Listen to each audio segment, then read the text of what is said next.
উন্মোচিত হচ্ছে স্মারক।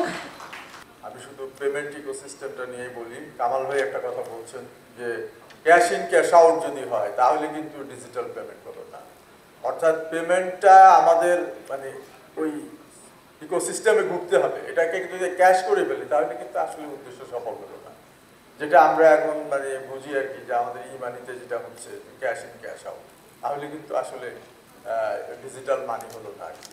যাই হোক, এই হ্যাবিটটা আমাদের করতে হবে, যাতে আমার টাকা সিস্টেমে থাকবে, আমরা ইউজ করব, মার্চেন্ট পেমেন্ট করব, সব কিছু করবো, হ্যাঁ, যাতে এই সিস্টেমটা, এই অভ্যাসটা আমাদের গড়ে ওঠে, সেটা করতে হবে।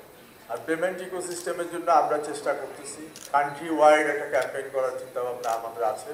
যেমন বাংলা কিউআরকে সারা দেশে যাতে আমরা ইউজ করতে পারি, সারা দেশে একটা প্রচারণার চিন্তাভাবনা আমাদের আছে এবং খুব শীঘ্রই আমরা এটা করতে যাচ্ছি।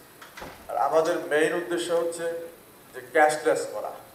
সেই ক্যাশলেসকে যেহেতু আপনারা উৎসাহিত করতেছেন এবং আপনাদের ইনোভেশন দিয়ে ক্যাশলেসকে আপনারা আগায় আনতেছেন, সেই জন্য বিশেষ করে সেবাকে আমি ধন্যবাদ।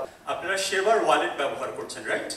এখন কি হচ্ছে, সেবার ওয়ালেটে যে ব্যালেন্সটা থাকছে, আপনি হয়তো সেটা কোনো ব্যাংকে ট্রান্সফার করছেন অথবা কোনো এমএফএস এ ট্রান্সফার করছেন, বাট এই কার্ডটা যখন আপনি নিয়ে ফেলবেন, আপনার আসলে ট্রান্সফার করা নিয়ে চিন্তা করতে হবে না।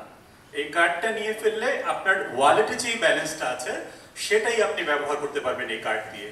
আপনার কোনো কিছু কেনাকাটার দরকার হোক, আপনি কার্ড দিয়ে কেনাকাটা করবেন, আপনার ক্যাশ দরকার হোক, এটিএম থেকে তুলবেন।